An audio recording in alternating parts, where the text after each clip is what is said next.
ஒரு டீ கடையில் 3 ஃப்ரெண்ட்ஸ் உட்காந்து பேசிகிட்டு இருக்காங்க. அப்போது அரசியலை பற்றின பேச்சு அடிபடுது. அப்போ ஒருத்தர் சொல்கிறாரு, அரசியல்ன்றது வந்து இப்போது என்னன்னே தெரியல, சூழ்நிலை அங்கே மாறிக்கிட்டே இருக்குது அப்படின்னு சொல்கிறாரு. அதுக்கு இன்னொரு ஃப்ரெண்டு சொல்கிறாரு, அரசியல்ன்றது நமக்கு சரியாக வராது, அதை பற்றி பேசுறதுக்கு நமக்கு நேரம் கிடையாது, மிடில் கிளாஸ் வாழ்க்கை வாழ்கிறவங்களுக்கு மட்டும்தான் அது சரியாக வரும் அப்படின்னு சொல்கிறார். ஏன் மிடில் கிளாஸ்ன்றது அவ்வளோ பெரிய விஷயமா அப்படின்னு சொல்லி இன்னொருத்தர் கேட்குறாரு. அப்போது ஆமாம், நம்மலாம் டெய்லி சம்பாரித்து அன்னைக்கு சாப்பிட்றவங்க, அப்போ மிடில் கிளாஸால் மட்டும்தான் இதை செய்ய முடியும் அப்படின்னு சொல்கிறார். அப்போ அதே இடத்துக்கு நானும் வந்து காட்டுறேன் அப்படின்னு சொல்லிட்டு இவர் கிளம்பி போயிடுறாரு.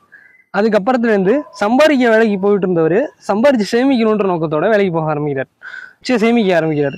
சேமித்து கூரை வீடாக இருந்த தான் வீட்டை ஓட்டு வீடாக மாற்றினார். சைக்கிள் வச்சிருந்தவர் ஒரு சின்ன பைக் வாங்கிட்டார்.